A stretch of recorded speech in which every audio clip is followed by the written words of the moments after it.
Welcome back to Keep Up channel. Paul Routledge, Britain is better than this, forget Farage, we need more decency and humanity. We've been here before. Even in modern times, there's a long history of right-wing politicians playing the migrant card. And now we're seeing it again, with Nigel Farage rising to popularity on the back of widespread, and understandable, concern over boat people.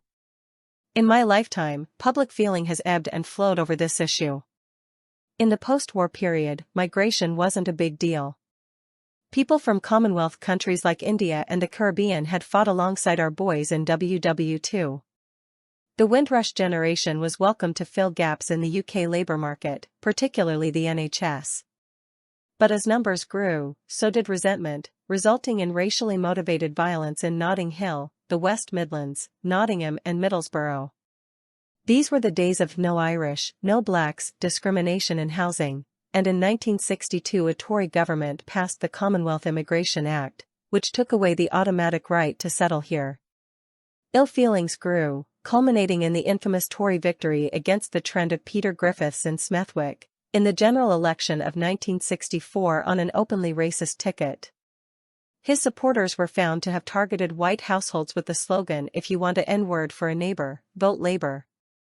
I remember Griffiths flaunting his views to students at Nottingham University in the following year. But Harold Wilson won, and sought to fight bigotry and cool racial tension with the Race Relations Act of 1965, making incitement of racial hatred an offence.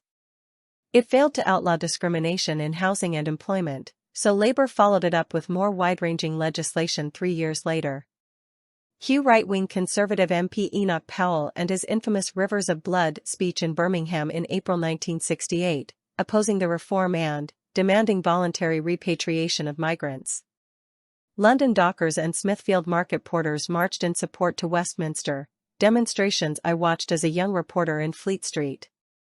Polls in the 60s and 70s showed most Brits backed his views, and while they officially condemned Powell, the Tories were happy to profit by his divisive politics, which undoubtedly helped Ted Heath to pull off a surprise victory in the 1970 election.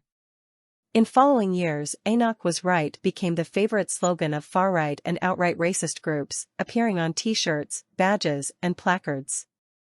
In 1990, shortly after resigning as Premier, Margaret Thatcher was willing to praise his valid argument.